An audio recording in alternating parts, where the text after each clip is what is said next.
Hepinize merhabalar arkadaşlar. Hoş geldiniz. Yepyeni bir canlı yayınla daha karşınızdayız. Umarım güzel bir yayın olur. Yine birkaç tane haberimiz var. Onları söyleyip gideceğiz arkadaşlar. Bu sefer gerçekten hızlı bir yayın yapmayı düşünüyorum.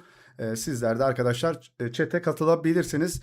Süper chat mesajlarınızı okumaya çalışacağım arkadaşlar. Şöyle hemen haberlerimizle başlayalım.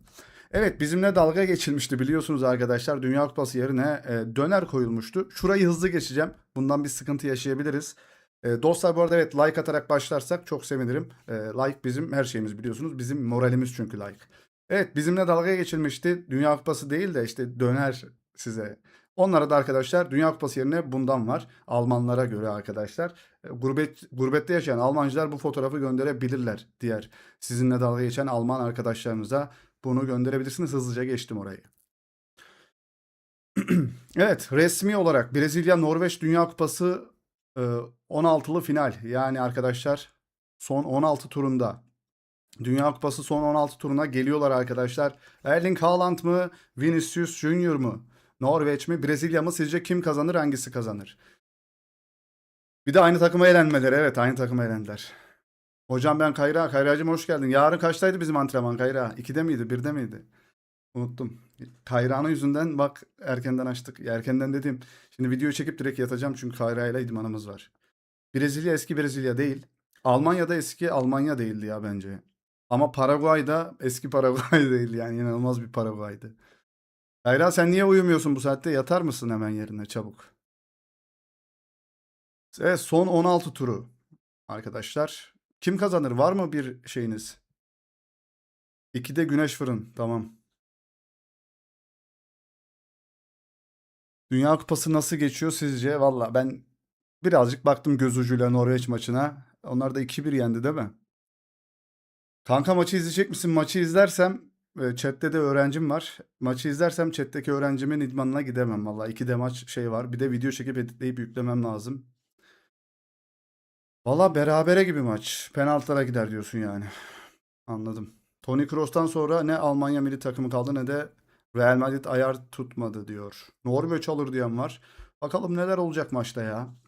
An itibariyle Dünya Kupası'nda gol krallığı. Messi 6 golle birinci sırada. Haaland yetişiyor ki Haaland hangi maçta oynamadıydı ya? Fransa maçında oynamadı değil mi Haaland? Süre almadı. Messi her maçta oynadı. Abi sen futbolcu musun? Antrenörüm arkadaşlar. Haaland ikinci sırada. 5 golle 4'er golle Mbappe, Dembele, Vinicius Junior üçüncülüğü paylaşıyorlar. Mbappe maalesef bütün zamanların rekorunu kırar gibi. Bence de öyle geliyor. Hocam 2'de Güneş Fırında. Tamam tamam. Tamam Kayra.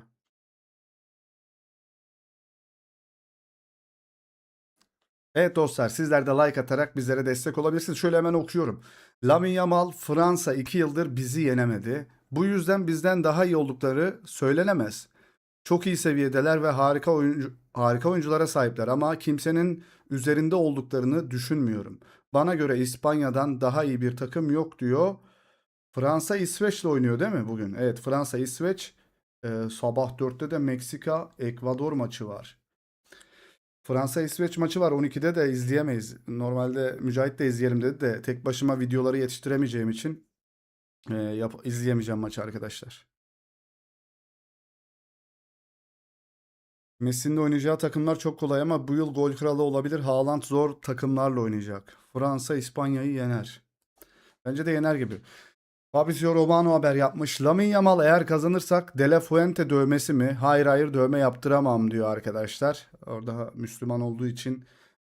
De La Fuente dövmesi ne alaka ya? Dünya Kupası'nı kazandık da hemen teknik hocanın dövmesini mi yaptıracağız? Yok. Lamine Yamal. Dünya Kupası'nda yıldızlar ve yıldız olmayanlar arasında beni en çok etkileyen kim oldu? Vini'yi gerçekten çok beğeniyorum. Messi tabii ki diyor. Yıldız olmayanlar arasında İsmail Sayibari çok iyi işler çıkarıyor. Sadece gol atmanın ötesinde bile. O da sanırım Bayern Münih'e transfer oldu değil mi şu İsmail Sayibari? Baba sadece videolar içinde maç keyfini kaçırma. Anlamadım ne demek istediniz hocam? Nobody. 8.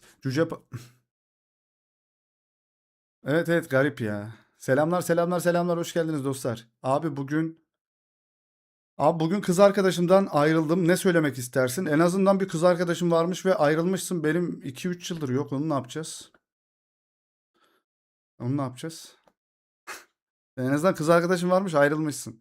Baba kızlar yenisine bakıyor. Hemen bir sonrakine bakıyor. Hatta cepte bir tane daha vardır. Özür diliyorum ama hemen bir tane yenisini buluyorsun. Maalesef devir öyle. Şöyle devam edelim arkadaşlar buradan. Lamine Yamal Instagram'da hiçbir şey okumuyorum. Neredeyse hiçbir şey görmüyorum. Eğer iyi oynadıysam Twitter'a giriyorum, iyi oynamadıysam girmiyorum, hiçbir şeyi takip etmiyorum diyor kendisi. Doğru maalesef. Bende de yok abi. Sadece çok güzel motivasyon. Özür diliyorum yani ne yapayım? Abi Paraguay yorumunu alabilir miyiz? Vallahi sabahki öğlen attığımız videoda söylemiştim Paraguay yorumumu. Oynadıkları futboldan tiksiniyorum. Ne kendileri top oynuyorlar ne de rakibe top oynattırıyorlar. Ama garip bir şekilde ilerliyorlar. Şu takımı birisi artık yensin. O da Fransa mı olacak? Büyük ihtimalle Fransa ile eşleşecekler herhalde. Bugün belli olacak. Fransa mı İsveç mi? Büyük ihtimalle Fransa ile eşleşirler. Biz açamadık takımın defansını.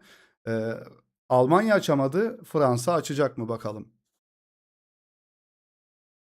Kardeşim 2 kere evlendim. Tabii öncesinde de sayısız. Bana sorarsanız hiç evlenmeyin. İşte evlenenler evlenmeyin diyor. Ama tek başına da hayat olmuyor gibi ya. Bilmiyorum. Derin konular. Fas 21. Ne 21'i lan? Fas 41 maçtır yenilmiyor. Milli takımlar tarihinin en uzun serisi abi. Şunları yenecek biri yok mu ya? Vallahi şunları yenin artık ya. Fas'ta Brahim Diaz'ı nasıl buluyorsunuz Fas'ta? Ben pek beğenmiyorum ya. 41 maçtır yenilmiyorsa bunlar niye Dünya Kupası şampiyonu olamıyorlar? Niye olmadılar? Evet, Dünya Kupası'ndan elenen bazı ülkelerde elenmelerinin ardından yaşananlar. Uruguay özel uçuşu iptal edildi ve her futbolcu kendi imkanıyla ülkesine döndü. Suudi Arabistan Federasyon Başkanı istifa etti. Güney Kore Teknik Direktör istifa etti. Devlet Bakanı olayın araştırılmasını istedi. İskoçya Teknik Direktör istifa etti. Çekya'da Teknik Direktör istifa ediyor. Türkiye oyunculara villa ve 16 bin dolar 16 bin mi lan? 16 bin. 16 bin dolar verdi. 16 bin değil bu. 16 milyon. Evet 16 milyon. Oğlum hiç bu kadar dolar görmedim ben. Nasıl bir 16 milyon trilyon dolar euro bazında verildi. Abi bu ne? Doğuşum hoş geldin. Matematikçi bedenciymiş. Abi matematik sen milyar sen milyon ne yapıyorsun? Abi abi bu kadar parayı niye veriyorsunuz? Baksana bak millet neler yapıyor abi. Bizimkiler villa veriyor. 16 milyon veriyor. Ee, Böyle şeyler veriyorlar arkadaşlar. İnanılmaz. Para seni bozdu. Olmayan para değil mi? Vallahi garip ya. Vallahi baba TR'de futbolcu olmak varmış. Kayra iyi çalış oğlum bak görüyorsun paraları. Bırak millet eleştirsin oğlum. Milyonu aldıktan sonra sen ne yapacaksın? Kayra benim bireysel öğrencim bu arada. Çok da yetenekli kendisi. Bir topçu olursa bize artık bir araba alır herhalde diye düşünüyoruz. O yüzden eğitiyoruz bakalım. Belki bir de evde alır. Çok acırsa bana. Topçu yapalım onu bari. Kendimiz olamadık onu yapalım. Tam ismin nedir? Salih. Daha bir şey verilmedi tabii canım. Yani böyle haber yapmışlar ama o parayla altyapıya yatırım yapacaklarını oyunculara dağıtıyorlar. Bizden hiçbir şey olmaz. Aynen öyle. Dün Paraguay maçını izlerken senin diğer kanala yükleniyor. Abi adamlar Almanya'yı eledi. O kadar kötü değiliz demiştim. Başladı mı? Vallahi öyle yazmadılar şu an. Fransa bugün 0-0 evet 12'de gece 12'de. Sahalar patates gibi o parayla onları düzelsek keşke evet. Ya işte ya Antalya'daki tesisleri falan bir görseniz kafayı yersiniz. Çok kötü tesisler var ya. Kukureya, Mbappe ve Vinicius için fedakarlık yapmaya hazırım. Kazanabilmemiz için tüm pis işleri ben yaparım. Tek hedefim kazanmak. Paspaslar bitmiyor abi. İşte vizyonumuz ve farkımız. Caner'im hoş geldin. ABD'de çimler çok enteresan. Evet, toplar sekmiyormuş herhalde ama sahalar güzel gözüküyor. Stadyumlar özellikle çok iyi. Abone atın ve abone ve like olun. Abo like atın, abone olun diyeceksin. Evet, like atalım, bak öğrencim de sizden like istiyor Kayracığım. Kardeşcağızım. Hoş buldum abi, nasılsın? Vallahi iyiyiz ya, ne yapalım? Bir yayın açtık. Yayından sonra video çekip hemen yatacağım. Ee, Dünkü bir maç izledik, uzadı. Paraguay maçını keşke izlemeseydik yani. İnanılmaz eziyet çektim. Uyudum zaten. Diğer kanalda izledik. Diktatöre boyun eğdi abi. Doğru olanı yaptı adam. Doğru olanı yaptı baba. Pis işlerin müdürü olacağım dedi. Joshua Kimmih. Utanıyorum. Çünkü ben çocukken milli takım bize hep yarı final ve final heyecanları yaşatırdı. Biz ise gruplardan zor çıkıyoruz. Gerçekten batırdık diyor. Ama çok iyi kaptan ya bence. Sen yok musun Fransa maçında? Ben yokum ya. Almanlara tokat gibi cevap geldi. Ya abi bilmiyorum ya, ben Paraguay'dan hoşlanmıyorum. Yani futbolu izlerken yine yani yayında izledik, bir de uzadı bir de maç. Allah kahretsin yani. Kapatamadık da yayını. Ee, Ayakta izledim zaten, son uzatmalara falan uyumayayım diye. Evin içinde döne döne izledim yayında. Allah'tan bir short muhabbeti vardı bizim. Bir deniz şortu aldık. İçimiz gözüküyordu şorttan. Ondan bahsettik biraz. Baba harambol, evet, harambol oynuyorlar. Arsenal artı şey Atletico Madrid'i birleştirmişler. İnanılmaz bir harambol. Garip. Yani futbolcular da o kadar kötü, ismini bilmediğimiz takımlarda oynuyorlar ki. Nasıl bu kadar iyi savunma yapıyorlar bilmiyorum ya. Benim korkum şimdi herkes bu turnuvadan sonra Paraguay gibi oynamaya başlamaz inşallah diyor. Zaten bizim depomuzda bu. Kapanan takımları açamıyoruz. Bunu zaten bilirlerse, yani zaten biliyorlardır artık. Ee, Amerika da bize karşı kapalı oynasaydı biz o maçı da kaybederdik. Amerika açık oynadığı için kazandık zaten. Almanlar bize hakaret ettiler. Karmayı sert sert hissettiler. Bak abi bak, şu zaten döner dediler, sonra bu oldu onlara da. Böyle bir şey yapmışlar. Öyle sakin durduğumuza bakma. Evet, burayı okuduk. Enciso. Küçükken Dünya Kupası'nın maçlarını dedemle izlerdim.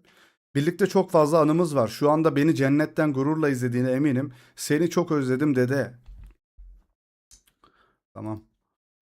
Kimi Leon Goreska'ya iki kez altıncı penaltıyı kullanmak isteyip istemediğini sordu. İki kez soruyor. Ancak Goreska bu teklifi reddetti. Ya Goreska neden diyorum, öyle bir meme var biliyorsunuz. Bir tane adam var, sürekli Goreska'yı takip ediyor. Maçlarına falan gidiyor. Onu görünce Goreska diye bağırıyor. O yüzden.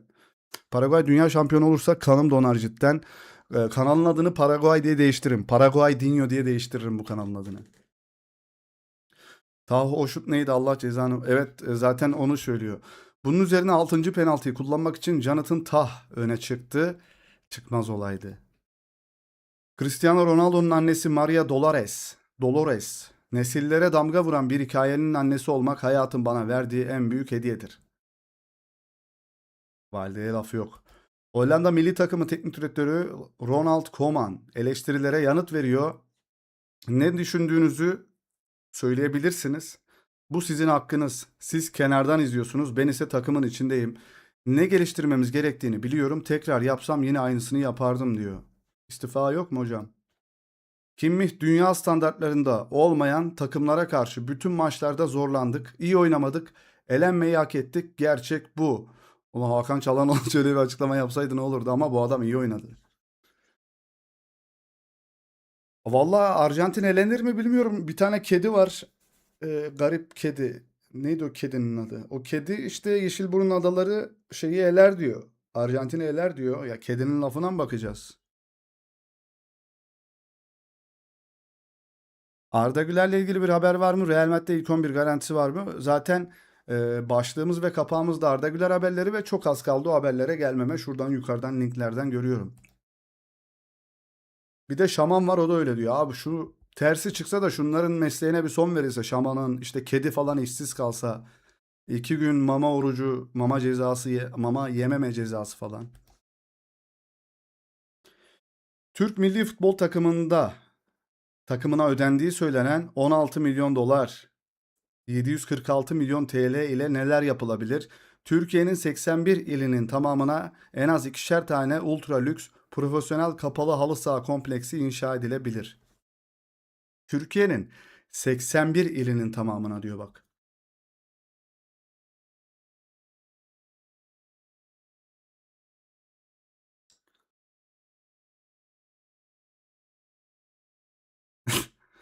Fred mi bu? Fred şey yapmış. Mücahit gönderiyor da.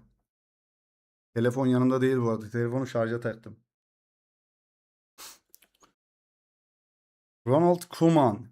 Virgil van Dijk seri penaltı atışlarında ilk kullanan kişi olacaktı. Ancak son anda teknik ekibe ani bir rahatsızlık yaşadığını ve kullanmak istemediğini söyledi. Evet. Transfer Milan Gonçalo Ramos'u kadrosuna kattığını açıkladı. İyi bir forvet bence. Bonservis bedeli 70 milyon euro artı bonus var oğlum. 70 milyon euro mu bu adam? Oğlum Arda nasıl 90 olabiliyor? Bak bu adam ne Paris'te oynatıyorlar bu herifi. Ne Portekiz milli takımda oynuyor. Adam 70 milyon euro ya. 5 yıllık sözleşme. Abi vallahi küçük. Biz var ya kendimizi küçük görüyoruz ya. Milan. Milan'a transfer oluyor. Abi 70 milyon Milan'da niye bu kadar para var bu arada? Şeyi de Rafael Leao da satılmadı daha.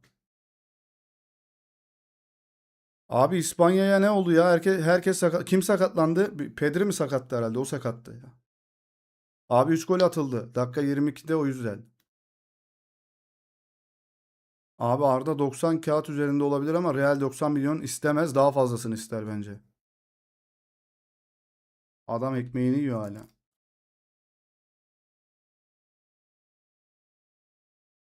Evet. Evet 70 etmez 40 falan eder. Doğukan doğru söylüyor. Ha Dünya Kupası'nda 2022'de mi? Rodri ve Nico Williams. Abi Rodri zaten iptal o adam ya. Almanya'yı eleyen Paraguay'da 30 Haziran günü resmi tatil ilan edildi. İşte bak bir şeyleri böyle büyütürseniz, bu da Paraguay'ın devlet başkanı sanırım. Bildiğin kanunname oluşturmuş oraya. Abi böyle şeyler işte büyütürseniz gelişemiyorsunuz. Bak biz Dünya Kupası'na katıldık diye her yeri bayram alanına çevirdik. Haklı olarak yaptık ama bunu. Uzun zamandır gidemiyorduk. Böyle şeyleri büyüttüğünüz zaman olmuyor abi ya. Bence olmuyor. Vallahi ben o zaman biz üçüncü oluyduk Dünya Kupası 2002 Dünya Kupası'nda. Bir yıl boyunca resmi tatil istiyoruz. Arda 250 milyon euro eder serbest kalma bedeli. Neden etmesin abi? Niye küçük düşünüyoruz? Dünya konuşuyor, bizim halk eleştiriyor Arda'yı zaten. Hiçbir yerde Türk yemeklerinden vazgeçemiyorlar. Onları seviyorum diyor. Simit var abi orada. Köy yılanı gibi simit mi kemiriyorsunuz burada peki? Bu Kenan'ın babası. Bu kim? Ha, bu kim? Aa bu Kenan'ın annesi bu arada.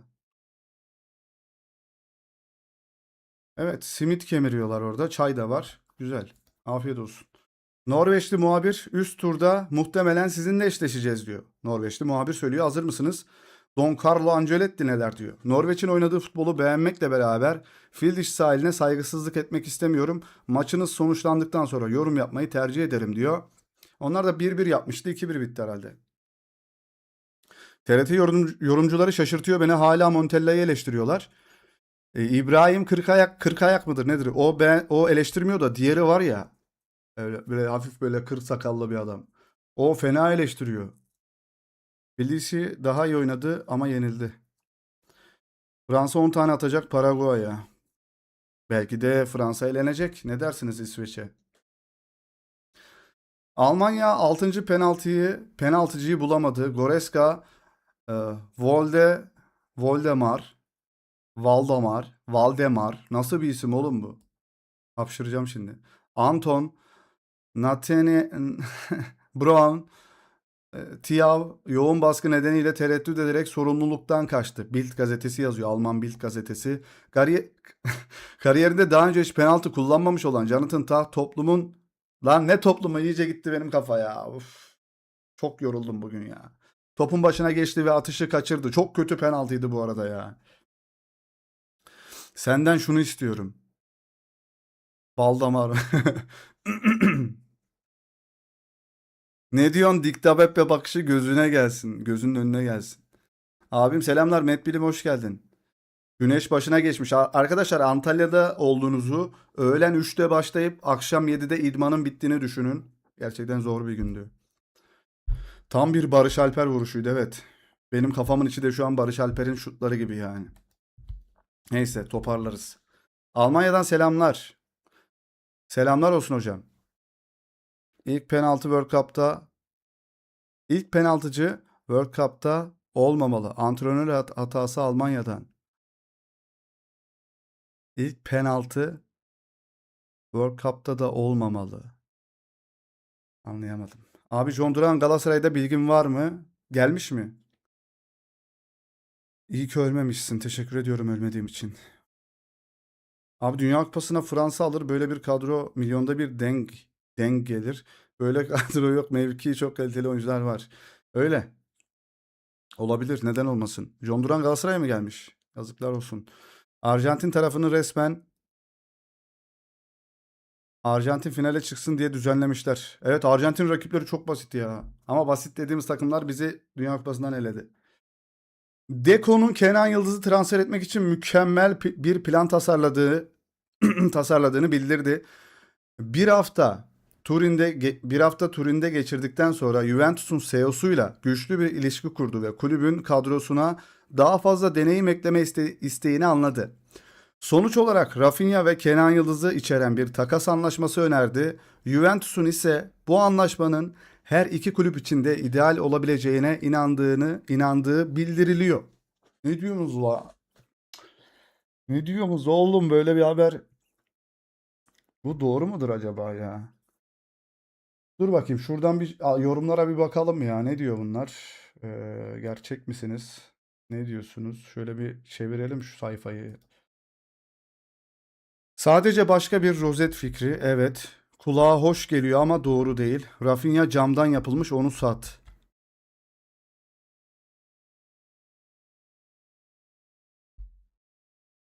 Ee, evet. Başka da bir şey yok. Olur ya, Rafinha Sezar'ın yarısı sakat. Yalan haber. Yalandır büyük ihtimal. Arda'ya karşı olmasın, olsunlar ya. Bir tane El Clasico derbisi izleyelim ömrümüzde ya. Ne diyorsunuz? Real'e olmayacak gibi çünkü Vini yırtıldı gidiyor. Vini Real'de oynadığı gibi oynayıp orada Brezilya'yı batırsaydı belki Kenan ol, ama Kenan da Dünya Kupası'nda hiçbir şey yapamadı. Sıkıntı kardeşim ya. Şöyle gelelim. Şöyle bir haber var arkadaşlar. Şurayı bir okuyalım babuşlar. Evet. Miguel Serrano, Xabi Alonso'nun Enzo Fernandez'i Real Madrid'e satma talebini açıkladı. O Arda Güler değil. Yani ben Enzo Fernandez'i satarsam birini istiyorum. Ama o Arda Güler değil diyor. Xabi Alonso Chelsea'nin orta sahasını şu anda Santiago Bernabeu'da oynayan bir oyuncuyla güçlendirmek istiyor. Falan filan. Şöyle geliyoruz. Real Madrid Enzo Fernandez'i transfer etme olasılığı transfer döneminin bu erken aşamasında hala büyük yankı uyandırıyor. Arjantin'in orta saha oyuncusu Jose Mourinho yönetiminde orta sahayı güçlendirmek için kilit bir hedef olmaya devam ediyor. Ancak Chelsea onun ayrılışını kolaylaştırmayı planlamıyor. Gazeteci Miguel Serrano'ya göre Chelsea'nin yeni teknik direktörü Xabi Alonso Arjantinli Dünya Kupası şampiyonunun olası ayrılışı konusunda net bir duruş sergiliyor. Alonso Enzo'yu Chelsea'de tutmak istiyor, ancak transfer gerçekleşirse muhtemel yerine geçecek ismi şimdiden belirlemiş durumda. Baskılı teknik direktör Fernandez'in bıraktığı boşluğu doldurmak için Tchouaméni'yi transfer etmeyi düşünüyor. Alonso Real Madrid'le birlikte çalıştığı dönemden Fransız orta saha oyuncusunu yakından tanıyor ve Mavilerin orta sahasını yönetecek niteliklere değer veriyor. Xabi Alonso Tchouaméni'yi tercih etti. Chelsea'nin yeni teknik direktörü Enzo Fernandez'in Londra kulübünden ayrılması durumunda yerine geçecek ideal aday olarak Tchouaméni'yi gözüne kestirdi. Alonso, Fransız oyuncunun sunduğu fiziksel yetenek, taktik zeka ve deneyim kombinasyonunu takdir ediyor. Bu özellikler Tchouaméni'yi Stamford Bridge'deki orta saha yeniden yapılanma planında kilit bir unsur haline getiriyor. Üst düzey müsabakalardaki deneyimi İspanyol teknik direktörün onun takım içinde liderlik rolü üstlenebileceğine olan güveni pekiştiriyor diyor arkadaşlar. Real Madrid'den dışarı yaratmaya başladı. sözleşmesi Haziran 2028'de sona eriyormuş Tchouaméni'nin. Ve yenileme görüşmesi de olmamış. Vinicius Junior'da da olmadı bu yenileme görüşmesi arkadaşlar. Bakalım. Real Madrid sözleşmesinin bitimine sadece bir yıl kala 2027 yazına kadar uzatma sağlanmazsa müzakere pozisyonlarının önemli ölçüde zayıflayacağının farkında. Bu nedenle görüşmeler ilerlemezse önemli bir teklifi kabul etmeyi göz ardı etmiyorlar. Valdebebas'ta önemli kararlar. Real Madrid içindeki Fransız milli oyuncunun geleceği konusundaki farklı görüşler mevcut. Kimileri Tchouaméni'nin kariyerinin zirvesine ulaştığına ve 80 milyon avro civarında bir teklifin kulüp için kaçırılmayacak bir fırsat olacağına inanıyor. Ya bir sürü şey var işte. Tchouaméni istiyor arkadaşlar Alonso Arda Güler yerine. Kim yapıyor bu haberi abi? Ne lan bu sayfa? madridbarcelona.com. Nasıl iki taraftan da haber yapıyor herhalde. MB. Böyle bir sayfa arkadaşlar bu haberi yapmış. Twitter'da da gündemdeydi bu haber. Sunalım dedik sizlere. Böyle geçişimizi yapalım abi. Şuradan devam edelim biz. Yine Arda Güler'le ilgili bir sürü haberler var arkadaşlar ya. Ha, ne oluyor? Discord niye açıldı ya? Şöyle geldik. Evet buradayız. 95 seyirci 45 like mı? Like diyor. Evet like atalım lütfen arkadaşlar. Arda Güler'in haberini geçtik mi? Bir tanesi buydu hocam. Şimdi Arda Güler haberlerinden devam edeceğiz. Jude Bellingham, Jose Mourinho yönetiminde esas olarak orta saha olarak oynayacak. Mourinho yönetiminde Bellingham orta sahanın en belirgin ismi olacakmış arkadaşlar. The Athletic'in haberi bu arada. Athletic de iyi bir haber sitesidir. Sağ kanat için Arda Güler. Endrick veya Bernardo Silva üstlenebilir. Abi sağ kanat dediğin acaba forvetin sağ kanadı mı, orta sahanın sağı mı? Orta sahanın sağ tarafıysa yandık. Arda Güler bu yaz tatilinde cayır cayır patlama gücü çalışması gerekiyor. Patlama çalışmaları, patlama antrenmanı. Arkadaşlar hız antrenmanı. Ama hızda çalışarak geliştirebileceğin çok yol alabileceğin bir şey değil. Çünkü o doğuştan senin vücuduna yüklenen bir şey yani. Yani çok milim böyle geliştirebileceğim şey. Yani bir kas yap işte üst vücut çalış işte kol kasını geliştir desen onu geliştirme imkanım var. Ama hız tamamen arkadaşlar insana böyle doğuştan yüklenen bir şey. O yüzden sıkıntı. Oyun zekası da aynı şekilde. Arda'da inanılmaz bir oyun zekası var. Eğer Mourinho ABD maçını izlerse yani tek bir maçtan bile karar verebilir. Hatta 3 maçımızı izleyip ilk maçta Arda Güler sağ kanat oynadı. İkinci maçta Hakan'la birlikte yani kendisine benzer bir oyuncuyla birlikte oynadığı zaman bir şey yapamadı. Tek başına orta sahanın anahtarını verdiğiniz zaman 10 numara pozisyonda serbest 10 numarada verdiğiniz zaman yani en güçlü rakibe karşı bile neler yapabildiğini gördük Dünya Kupası'nda. Bu şekilde bu kafayla izlerse zaten Mourinho kararını verebilir. Ama Bellingham isminin ağırlığı dedim lobisinden işte İngiliz olmasından dolayı o ağırlıktan dolayı da orada ona büyük bir baskı yapıyor demek ki. Neler olacak? Sıkıntı. Oyun zekası yine tecrübeyle artar da hız zor. Oyun zekası tecrübeyle de değil ya. O da doğuştan. Abi sen hızlı mıydın? Yok ben hızlı değildim ya. Benim hızım düşüktü ama tekniğim çok yüksek benim işte. Bu Mourinho Portekizli diye Bernardo'yu oynatıp Arda'yı keserse şaşırmayın. Ben de şaşırmam yani bilmiyorum. Ama Arda'yı kesen de kendi topuna sıkar diyorum ama belli olmaz ya. Bakacağız yani fikstür falan da açıklanmış ona da geleceğiz. Birazdan Real Madrid'in yeni sezon fikstürü var onu da göstereceğim sizlere. FIFA Dünya Kupası sırasında rakiplerin hatları arasına top isteme çağrısı en sık yapan oyuncular. Beden pozisyonları veya net jestler yoluyla Arda Güler 122 kez top istemiş 3 maçta. Gonzalo Plata 103, Vite 102, Jude Bellingham 102. Güven, cesaret, sorumluluk diyor. Bakın pas atan değil, pas isteyen şeyde de Arda birinci. Pas atan da zaten birinciydi. Pas isteyende de birinci olmuş Arda. Yani işte bir sürü şeyde çocuk birinci ama her sezon başı kendini kanıtlamak zorunda yani. Jude Bellingham geçen sezon ne yaptı desen hiçbir şey yapamadı. Ee, Arda Güler'i İngiltere milli takımına koy, Bellingham'ı getir bizim milli takıma koy. Öyle bir düşün. Ya da hiç düşünme, Mourinho'sun zaten. Real Madrid'in hocası oldun. Arda Real Madrid'de geçen sezon ne yapmış? Bellingham ne yapmış? Otur bir bak. Ona göre karar ver. Gidiyor hala Bellingham, Bellingham, Bellingham haberleri var. 32 yaşında geleceği olmayan oyuncuyu oynatmak mantıksız zaten. Potansiyelli Arda oynamalı. Mantıken Arda'yı dinlendirmek için almaları gereken bir oyuncu olduğunu düşünüyorum ben Bernardo Silva'nın. Mesela işte Kral Kupası'nda oynatabilirsin. Arda yoruldu, 70-80'de girsin. Ama onu ilk 11 başlatıp Arda'ya oturturursan ya da dinlendirilecek maçta oynatabilirsin. Mesela Arda 5 maç üst üste ilk 11 çıktı. İşte puan farkı açıldı vesaire, çok kolay bir rakip, başlatırsın. Gündüz maçıdır, başlatırsın, ne bileyim.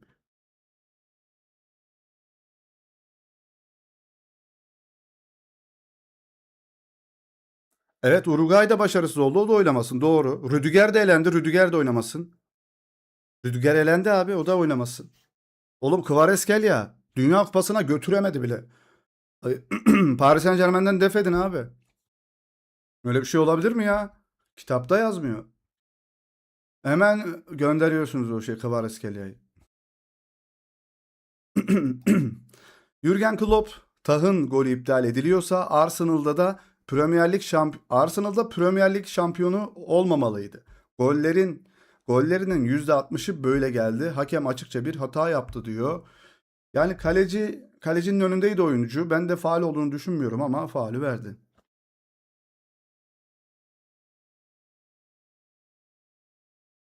Paraguay Teknik Direktörü Gustavo Alfaro, Fransa veya İsveç fark etmez, savaşa hazırız. Ne diyor oğlum? Ama adam dediği her şeyi de yaptı bu arada ya. Biz dedi Brezilya'yı yendik. Biz dedi Arjantin'i yendik elemelerde. Türkiye'yi söylemedi bile adam. Türkiye'yi söylemedi. Daha Dumfries de elendi. Doğru, Dumfries, ama hala açıklaması yok. Dumfries açıklaması yapılmadı. Adam Türkiye'yi katmadı bile buraya arkadaşlar.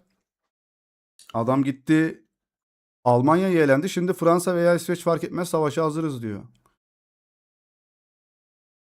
Maça bazukayla çıkıyorlarmış. Fransa harambol falan dinlemez, elek eder diyor. Oğlum burada bir Arda Güler haberi daha vardı. O nereye gitti ya? Bu Alfaro'nun şeyi vardı Arda ile ilgili. Allah'ım. Ha? Atlamışız burayı ya. Özür diliyoruz. Evet, Paraguay Teknik Direktörü Gustavo Alfaro, Almanya karşısında şok edici galibiyetlerin ardından savunma yapısının neden bu kadar sağlam olduğu ve rakipler arasında öne çıkan bir oyuncu olup olmadığı soruldu. Paraguay Teknik Direktörü Gustavo Alfaro, bize karşı sağlam bir şekilde dışarı çıkıp savunma yapmamızı kırmaya çalışan bir takım olduğunu düşünmüyorum. Bu istisna dışında Türkiye ile oynadığımız maçta 8 numaralı Arda Güler oldukça etkileyiciydi.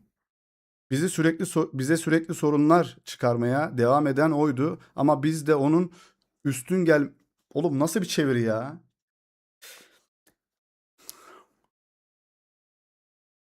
Ama biz de üstün gelmekten çok mutlu olduk. Almanya durumunda ise onlar çok dominant bir takım. Sadece bir oyuncu.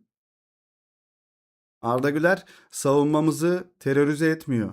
Bütün 11 oyuncu yapıyor diyor. Bütün Türkiye hani bize bunu yapıyor dedi. Ama Arda Güler öne çıkan isimdi diyor. Bu gerçek mi ya? Bu nerede yapmış mesela bu açıklamayı? Dur bakayım, şu yorumlarına bir bakalım buranın ya. Böyle Türkçe'ye çevirelim. Güler berbatların arasında bir iyi oyuncu. Yani Türkiye milli takımının arasındaki en iyi oyuncu diyor. Oğlumuz çok zeki. Neden Güler'i övüyor? Real Madrid ona para verdi diye mi? Neden Türkiye 32'lik tura bile kalamadı? O topu biliyor. Güler iyi bir oyuncu, haklı. Ne diyor o? Çok iyi oynadılar. Ne diyor? Oh, fazla bir yorum da yok.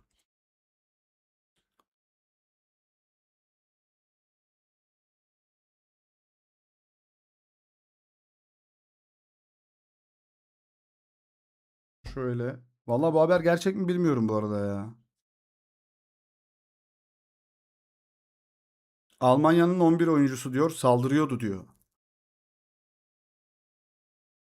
Almanya durumunda ise onlar çok dominant bir takım. Sadece bir oyuncu savunmamızı terör, yani bir oyuncu değil, doğru. Bütün ilk 11, bütün oyuncu, bütün Bütün ilk 11 oyuncusu bizim üstümüze doğru geliyordu diyor arkadaşlar.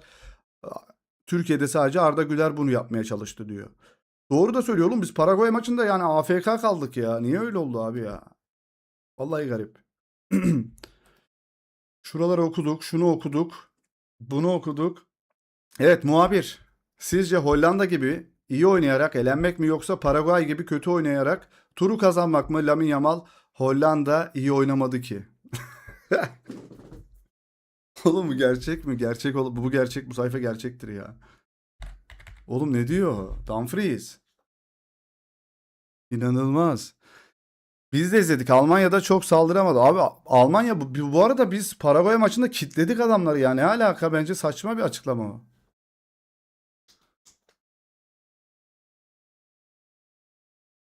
Ben Hollanda maçını izlemedim bu arada. Ya Dünya Kupası'ndan keyfim kalmadı ki ya. Baba Haaland. Ne diyorsunuz, benziyor mu?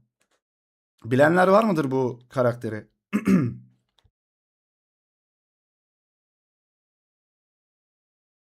Bu karakteri bilen var mıdır?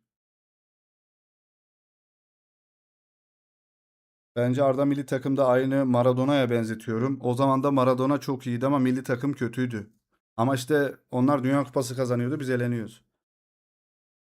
Attack on Titan değil mi bu? Bilmiyorum. Bilmediğim için sordum. Sorun kitlememizdi. Kitlemememiz lazımdı. Ragnar. Attack on Titan. Kariyerindeki ilk Dünya Kupası'nda 3 maçta 5 gole ulaştı. Bak, kariyerindeki ilk Dünya Kupası. Milli takım formasıyla 53 maçta 60 gol attı. Maçtan fazla golü var. Bugün tüm kariyerindeki 377. golünü attı. Bu sezon performansı 62 maç 56 gol. İnanılmaz bir adam Haaland. Erling Braut Haaland. Arkadaşlar fena. Mutlu bir Viking. Serdar Dursiu. Dünya Kupası'nda milli takımda olmak isterdim. 10 puzzle çok iyi. Bir puzzle eksik. Avustralya ve Paraguay 10 kişi kapandı. Pivot santrfor ile açabilirdik. İster 1 ister 90 dakika. Bir Serdar Dursun katkı sağlayabilirdi diyor. Ya Portekiz maçında oyuna girip direkt oyuna girer girmez adamın birinin omzundan şöyle ittirmesi var ya. O beni koparıyor ya Serdar'ın. Yok, Montella'cım Kerem oynatacak, evet. Montella Kerem oynatacak. Biz Sergen'e beğendiremedik, evet. Sergen kendisinden iyi olan herkesi beğenmiyor zaten. Barcelona Dünya Kupası'ndan sonra Alvarez için Atletico Madrid'e 130 milyon euro teklif edecek arkadaşlar. The Athletic'in haberi. Baba 130 falan edecek bir adam değil bu arada. Kaç gol attı abi bu sezon? Yapmayın etmeyin ya. İyi bir oyuncu ama 150 falan. Bertu, Serdar, Enes fark etmez. Kenan Karaman var hocam. Yani sonra kimdi o? Bir tane daha çocuk vardı ya. Kenan Karamanlar var. Enes Ünal. Sonra bir tane daha vardı, unuttum. Türkiye'de oynayan. Allah götürmediler işte. Boşuna konuşmayalım bunu. Alvarez, Mbappe, Haaland'dan sonra dünyanın en iyi 3. forveti. Kaç gol attı abi? Burak hocam hoş geldin. Nerelerdesin ya? Teşekkürler. Umut Nayır, evet Umut Nayır Ahmet Bey. Frikikten atıyor. Tamam okey biliyorum. Ben kötü demedim zaten. 150 etmez dedim. 130 etmez dedim. Kane var, evet. Harry Kane. Harry Kane mi Alvarez mi? Ben sana sorayım, al. Aura. Canlıların bedenlerini çevreleyen kalkan görevi yapıldığı varsayılan katmanlardan oluşan ve kendine özgü rengi olan elektromanyetik alan. Aura denilince Norveç'in tabii ki de galibiyet sevinci arkadaşlar. O gemicilerin yaptığı değil mi? O hareketi yapıyorlar. Ona da aura diyorlar. Jude Bellingham. Madrid'e geldiğimde bir yorumcu kutlamamı Belly Gol diye adlandırdı ve şimdi şehirde yürürken bana Jude ya da Bellingham demiyorlar. Bana zabıta diyorlar. Bence bu harika. Sen Türkiye'ye gelsen sana direkt zabıta diyeceklerinin farkında mısın acaba? Oradan ablak ablak bakıyorsun etrafa. Kane Alvarez'den 5 gömlek iyi topçu. Okan Buruk Can Uzun'u deli inanılmaz ve dehşet bir şekilde istiyor. Umarım takımına istiyorsundur bu şekilde yani. Bak bu isteme çok farklı bir isteme. Okan Buruk, ben bu arada Galatasaraylıyım ha. Okan Börek, Can Uzun'u deli inanılmaz ve dehşet bir şekilde takımına istiyor. Ertan Süzgün diyor bunu.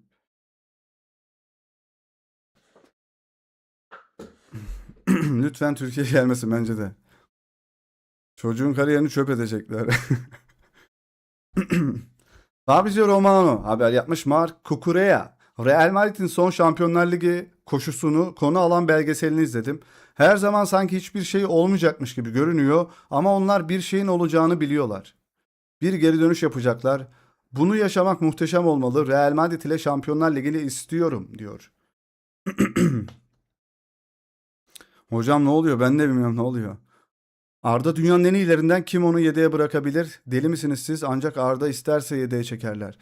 Kane oyuna katılamıyor. Icardi gibi önde sadece bekliyor. Atletico'da diye göz ardı ediliyor.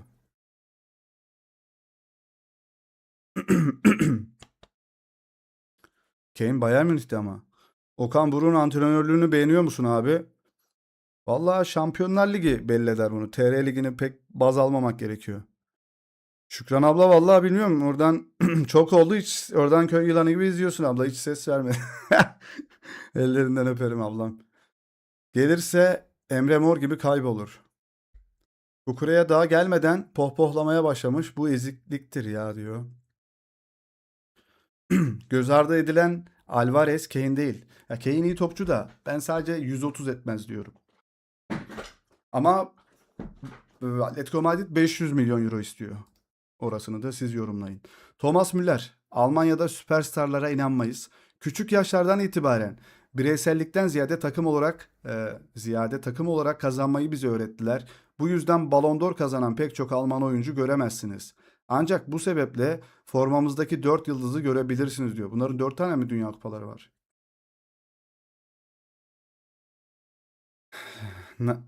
Nagelsmann. İstatistiklere bakarsanız ne kadar iyi oynadığımızı göreceksiniz. Hepsi anlaşmalı mı bunlar? Abi inanılmaz. Carreras gidiyor, evet abla. Selamlar selamlar selamlar.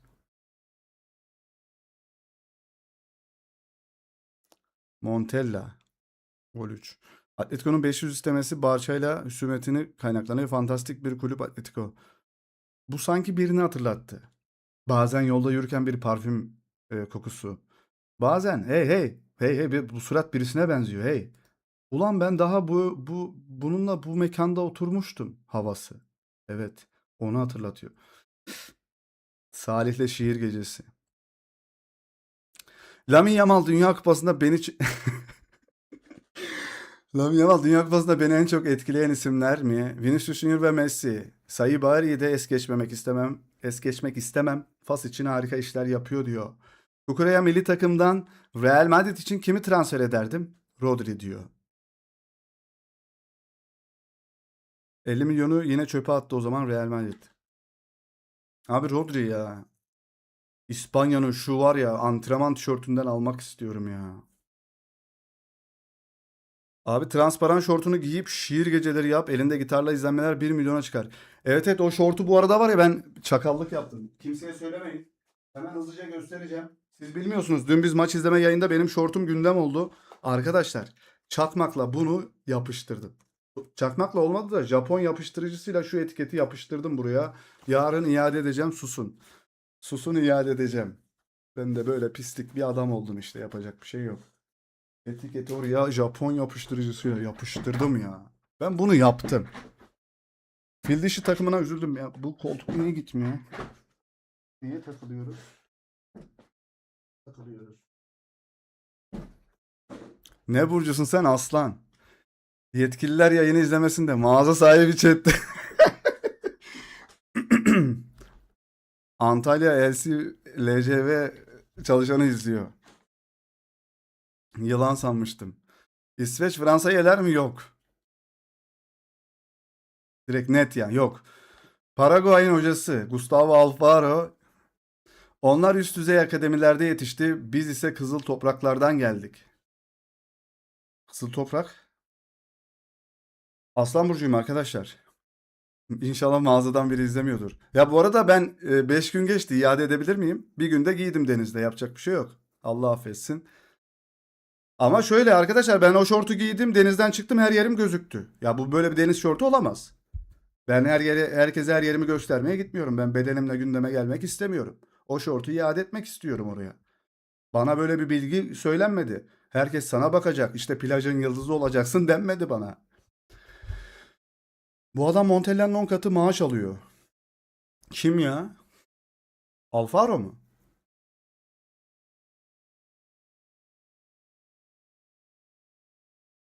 Abi çok komiksin.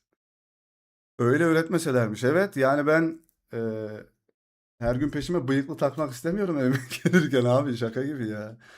Kukureya Yamal'ı durdurmasını biliyor. İyi oldu, Barça'ya karşı iyi olur. Bir ay hakkım var iade için. Vallahi inanılmaz ya. Allah Allah. Dünkü yayına gelseydiniz, maç izleme yayına. Diğer kanalda açtık yayını. Salih Dünya TV'de. Hatta bu yayından sonra oraya gidip izleyebilirsiniz. Abi inanılmaz bir short. Zaten 45 dakika benim short'u konuştuk ilk yarıda. Kafayı yersiniz. Gülmek istiyorsan birazcık gidip o yayını izleyebilirsin gerçekten. Erling Haaland, insanlar beni Viking şapkası takarken görmeyi seviyor. Evet, ben sevmiyorum. Bernardo Silva, Luka Modric benim için bir put. O büyük bir ilham kaynağı diyor arkadaşlar. Bir keresinde ondan formasını istemiştim ve bu evimdeki en özel formalardan birisi diyor. Kukureya Ferdi ile aynı mevkim. Evet, sol bek. Alfaro 10 katını alıyorsa hak etti, bence de hak etti ya.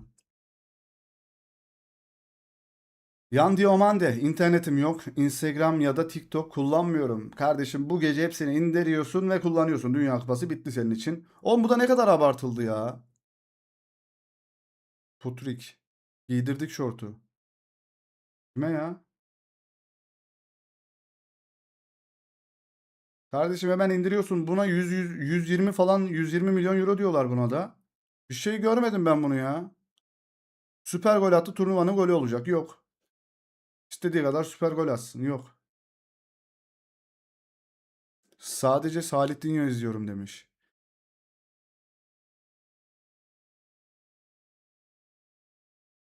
Abi beni engelledin mi? Mesajlarımı görüyorum. Hayır olacak, ben seçiyorum. Yok. Real Mardin Bastoni'yi başlattı. İşte Jose Mourinho'nun bu yaz ana önceliği Real Madrid'in savunma hattını güçlendirmek ve Konate, Cucurella ve Dumfries'den sonra Portekizli teknik direktör şimdi bir stoper hedefine yöneldi. Dortmundlu Schlotterbeck de kısa listede yer alıyor, ancak şimdilik Bastoni en gerçekçi seçenek gibi görünüyor. Çünkü sakatlandı Schlotterbeck. Inter ve Real Madrid'in mükemmel bir ilişkisi var. Bu da anlaşmayı kolaylaştırabilir. Bastoni transferi Real Madrid'in önce bazı oyuncuları satmasına bağlı. Ancak Inter ile bir anlaşmanın yaklaşık 60 milyon euroya tamamlanabileceği bildiriliyor. Evet, onlar da Kamavinga'yı istiyordu. Takas edin abi. 60 istiyordunuz işte. 60'a 60. Bizim hayaller batmış. Değiştir hemen onu abi. Onunla hemen takas yapın o işi. Caner engellese bir de göremeyiz. Başlatma basar. Kafama güneş geçti. Benim de bugün denize girdim. Ben yarın hem antrenman hem denize atlayacağız oradan öğrenciyle. Gizli bilgiler fil dişi. Bu kim ya, yüzümü? Bastonu iptal olur. Hapse... Evet. Bir soruşturma varmış ve çok çok kötü bir suçtan bugün içeri alınmış herhalde. Söyleyemem ya, o kadar kötü bir suç ki gerçekten. Söyleniyor mu öyle şeyler Mücahit? Sen çete yazsana, ben söylemeyeyim ya. Şimdi beni bamlarlar falan. Fransa maçına yorum yap Salih. Çok iyi maç. Yani Fransa alır hocam ya. Bence Fransa alır yani. Kolaya kaçtım. İsveç işte inanılmaz şeyler yapacak falan demiyorum yani. Fransa alır. Öyle abi, sorun olmaz. Şu like anketi beni benden alıyor. Vallahi hocam birileri yap diyor. Sen geliyorsun sonra yapma diyorsun. Abi bitirelim hadi, al. Hediye fikirleri hatırı şey olmasın diye al. Bitirdim, al. Anketi bitirdim. Like atmamışsınız zaten. Ne suçu Salih, üstü kapalı söyleyin. Söylemeye gerek yok, geçelim. Yazsana Mücahit. Sen yazarsan bir şey olmaz. Ha, evet evet. Matt Bilim yazdı işte.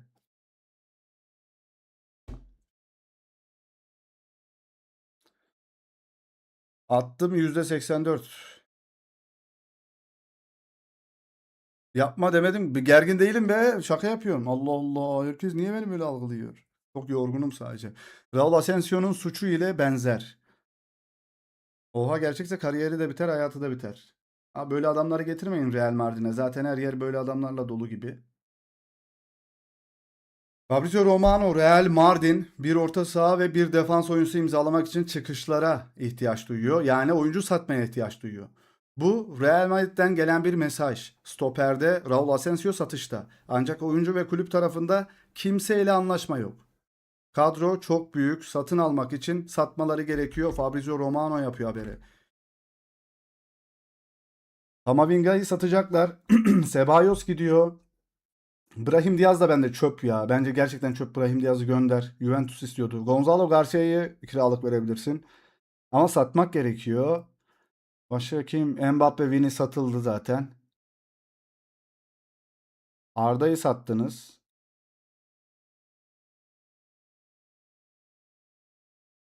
Raul Asensio'nun fiyatı ne ki Galatasaray alsın? Allah, 10 milyon euroya alırım. Abi Mastantuono'ya 40 milyon euro verdiler ya. Abi Kama'yı oynatmadılar bence. Ya bilmiyorum, Kamavinga yani sırtına oklavayla vurmuşlar gibi koşuyor. O yüzden sevmiyorum ya. Bir insan şöyle koşar mı T-Rex gibi ya? Çok garip bir koşuşu var. Real Madrid'in arkadaşlar ilk 10 maçı.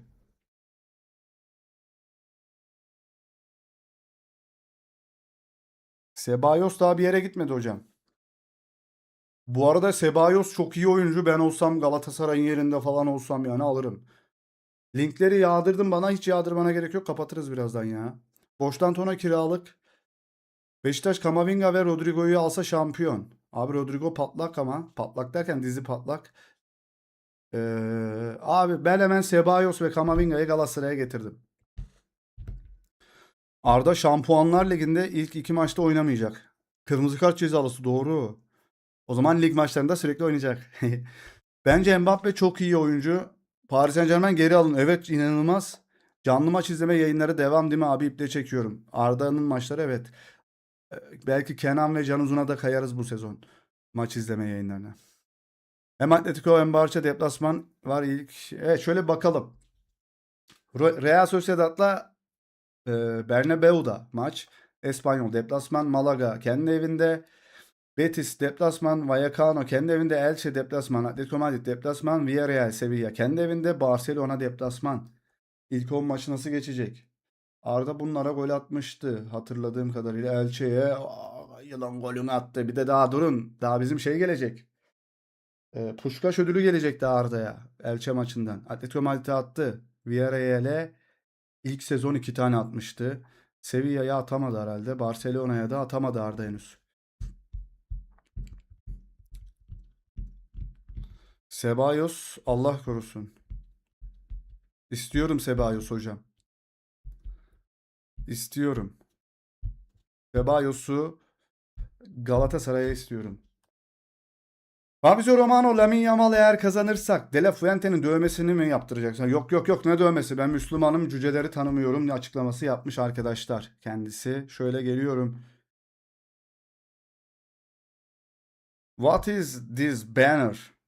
Bu bannerlar ne diyor? Oğlum GQ dergisinde manken yapmışlar. Abi şu koşuş şey nedir ya? Şu inanılmaz bir, yani şöyle yürüyor ya. İnanılmaz bir Haaland yürüyüşü gördük ya orada. Barcelona'ya attırdı, evet.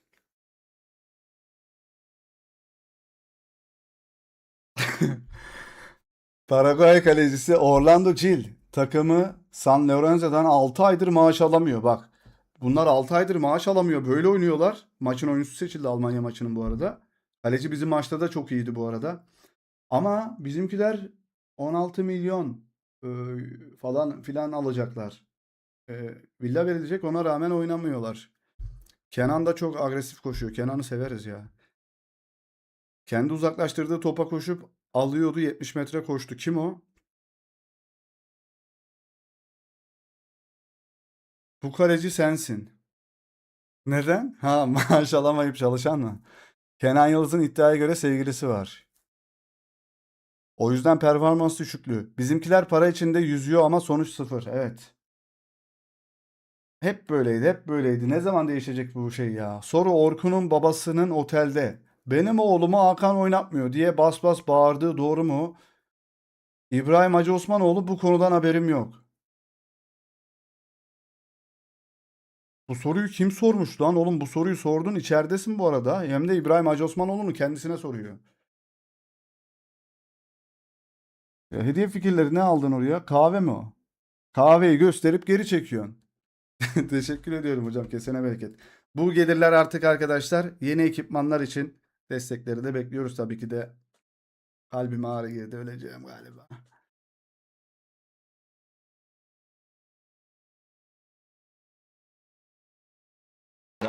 Arda Güler! Mais non! Il est pas... Puşkaş ödülü hakkında bilgi verir misin? Hocam beni ChatGPT olarak kullanıyor. Hocam bir insan bir yıl içerisinde bir sezon futbol sezonu içerisinde en iyi golü atarsa o oyuncuya verilen ödül, plaket inanılmaz onurlandırıcı bir şey ve bu ödül töreninde ödül töreni oluyor bununla ilgili. Bütün o en iyi goller atan isimler oraya geliyor falan filan böyle işte. Oğlum ne oluyor, öleceğim herhalde. Öyle bir ödül alınıyor arkadaşlar. O. Güya Toroğlu'nun sorularına cevap vermiş.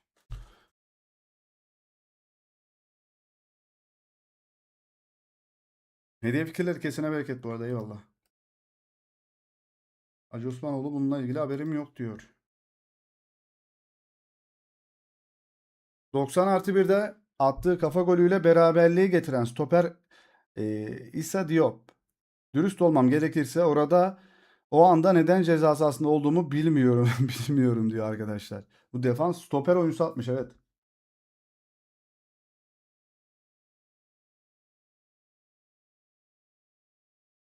Casemiro'nun Brezilya-Japonya karşılaşmasından önce Counter-Strike 2 oynadığı öğrenildi. Maç sonu Casemiro maçın oyuncusu seçildi. Takımın en yüksek reytingine sahip oyuncusu oldu. Bir gol attı. %89 isabetli pas doğruluğuyla oynadı. İşte böyle oyunlar insanları odaklarını geliştiriyor falan diye şey yapmayacağız tabii ki de. Merih Paraguay az farkla gitti. Evet. Merih hangi takıma uzaktan 2 tane şut çekti? Paraguay'a çekmiş değil mi? O şutlar da iyiydi ya. Merih'in ama bilmiyorum ya. Elendik işte.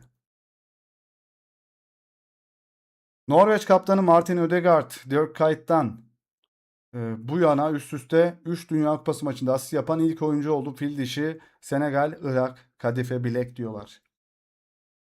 Cidden öyle odak için. Evet. Kafa son saniyeydi. Maç başladı, iyi yayınlar diyor. Biz de birazdan kaçarız hocam. Evet, aynı haberi açtık, yine patladık.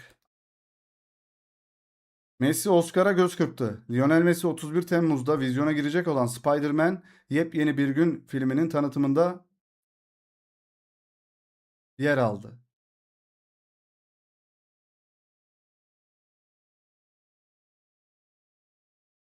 Dünkü maçtan sonra aç bir izleyelim. Yok, yatacağım, yatmayacağım. Video çekip uyuyacağım. Çünkü sabah çok erken. Ya öğlen 2'de dersim var.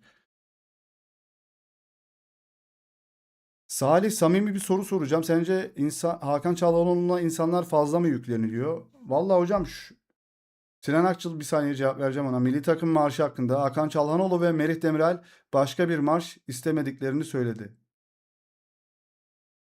Ya siz bak mesela bak bir anda önüme geldi. Ya siz kimsiniz ki başka bir marşı isteyip istemiyorsunuz? Ya buna karar veren sizler misiniz? İsteyen marşını yapar istediği kadar. Sonra gelelim şuna. Mesela neden fazla yüklenildi? Orkun'un babası otelde bağırıyor. Amerika'da. Benim oğlumu Hakan oynatmıyor diye bas bas bağırıyor. Sonra orada bir gerginlik oluyor. Hacı Osmanoğlu bu konudan haberim yok diyor. Anladım ya. Böyle bir sürü haber var. Kadroyu işte bunlar kuruyor. İşte maç sonu açıklamalarına niye gelmedi Hakan yenildiğimizde Arda gelip konuştu. Sonra bir de ChatGPT'ye yazı yazdırmış özür konuşması. O yüzden sevmiyorlar bence. Sevmiyorlar dedim, bence az bile yüklenildi. Nereye gidiyorsun Burak hocam?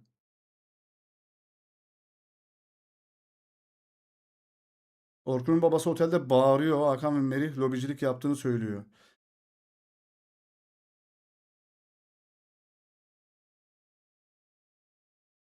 Ersin Düzen, FIFA yeni kurallarla ilgili bilgilendirme yapması için Cüneyt Çakır'ı TFF'ye göndermek istiyor. İbrahim Hacı Osmanoğlu da gelemez diyor.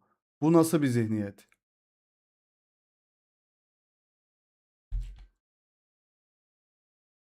Tek sorun Hakan da değil işte. Bir sürü sorun var. Hakan 2 yıl öncesine kadar çok şuurlu, milli duyguları net gözüküyordu. Sosyal medya bozuyor. Hocam daha Hakan Çalhanoğlu ile ilgili bir sürü iddia var. İnanılmaz şeyler var işte, takım arka... Ya neyse, söylenecek şeyler değil. Hadi bir tanesini söyleyeyim. Trabzonspor'u dolandırıp gitmiş falan. Ama ben ben de sevmem bunu. Sinan Akçıl'ı ben de sevmem. Cristiano Ronaldo biz hazırız ama biz değiliz yani buna. Gökhan Töre olayı ama eski bir olay. Bir sürü olay var işte, diyorum ya. Aslında bir şöyle halının altını kaldırdığın zaman bir sürü şey var. Gavi, benim futbolda örnek aldığım futbolcu Verratti, idolüm ise Isco. Bu omuz darlığı ne kardeşim böyle? Hemen sana yüzme öneriyorum. Tamam mı? Bol bol yüzüyorsun. Bu kadar dar omuz olmaz yani. Öyle bir şey görmek istemiyorum, böyle bir omuz. Omuzları hemen bir genişlet. Kafan omuzlarından büyük.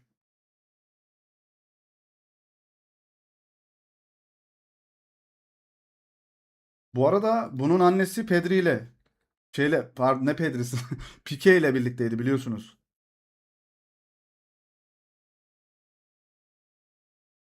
Bunun annesi Shakira'yı, yani Pique Shakira'yı Gavi'nin annesiyle aldatmıştı. Ve o zaman takım arkadaşlarılardı. İkisi de. Çok kötü. Hollanda teknik direktörü Koeman, beşli defans oynattığım için beni eleştiriyorlar. Eğer ben beşli oynatmasaydım uzatmalara bile gidemezdik diyor. O yalan değil miydi? Yok hocam ya. Gerçek haber.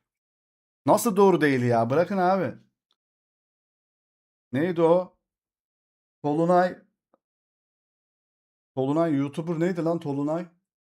Tolunay Ören miydi? Seni izlemeyi seviyorum. Tolunay Ören miydi? Neydi lan? Aman. He, ondan aldım o bilgiyi. Çünkü gerçek. Bilgiyi aldığı yere baksana. Erling Haaland Brezilya'ya karşı oynamak inanılmaz olacak diyor abi. Bakalım nasıl olacak. Magazin gazeteciliği de var zaten. Seviyoruz ya. Niye sevmeyelim abi? Her şeyden, her telden var. Vallahi. Normal hayatımda da her telden var yani. Müzik var, futbol var, e, resim var, her şey var.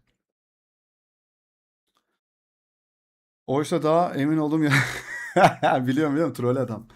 Ama şey, yani bayağı şeydi, o haberler hep vardı ve ayrılmışlardı o dönem işte Shakira'yla. Aldatma olayı. Gavi'nin anası diyorlar ona da. Evet, başka da bir haberimiz yok. Okudum. Başka bir şey var mı? Hepsini okuduk ya. Paraguay ilk 8'e kalacak mı? Umarım kalmazlar abla. Gıcık oluyorum o takıma ya. Ya ve futbolu öldürüyorlar gerçekten. Futboldan bitiriyorlar beni. Nuri Şahin'in Real Madrid Borussia Dortmund Şampiyonlar Ligi maçı için yaptığı açıklamayı duydun mu? Teknik direktördü kendisi Dortmund'un. Yok. Yani açıklamayı duymadım. Shakira gibi kadını nasıl aldattı bu gerizekalı? Allah hocam, onu sabah uyanınca görmek lazım. Şimdi Shakira biz televizyonda güzel görüyoruz. Sabah uyandığında güzelse bir insan güzeldir bence. Mesela ben sabah uyandığım zaman Hakkı Bulut'a dönüşebiliyorum. O yüzden belki de 3 yıldır yalnızım. Ama sabah uyandığım zaman Kıvanç Tatlıtuğ gibi uyansaydım böyle olmazdı. Evet, yayının sonuna geldik bu anlamlı sözle.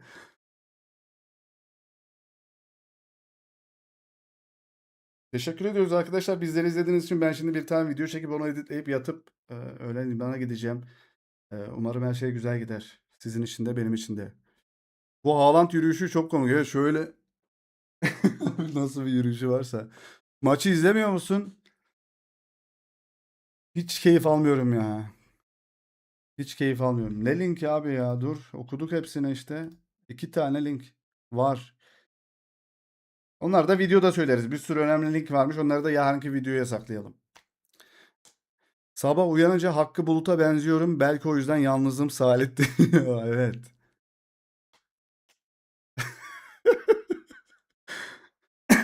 Valla maçı izleyelim. Bana ne? Mücahit'e söyleyeyim. Bana yardım edecekse izleyelim. Ama yardım etmeyecekse ben kaçar. Mücahit bana yardım edemiyor. Mücahit'in yardım edeceği tek şeyi söylüyorum arkadaşlar. Onu ispiyonluyorum buradan size. Sadece kapak fotoğrafını yapacak ve video dilini 6 dile çevirecek. Videoyu ben çekeceğim, ben editleyeceğim, ben yükleyeceğim. Yardım ederse izleyeceğiz. Yardım etmezse ben gidiyorum baba. Öpüyorum. Ama etmeyecek. İlk yarıyı izleyelim. Yok ki hocam ya. Hiç başlayamayız ona şimdi.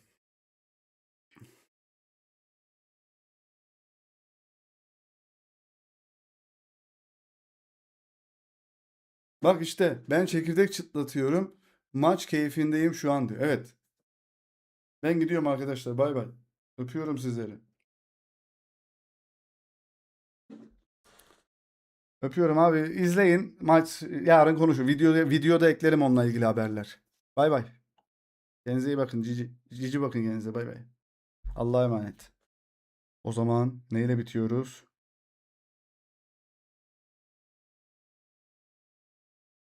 Lan neredesin oğlum?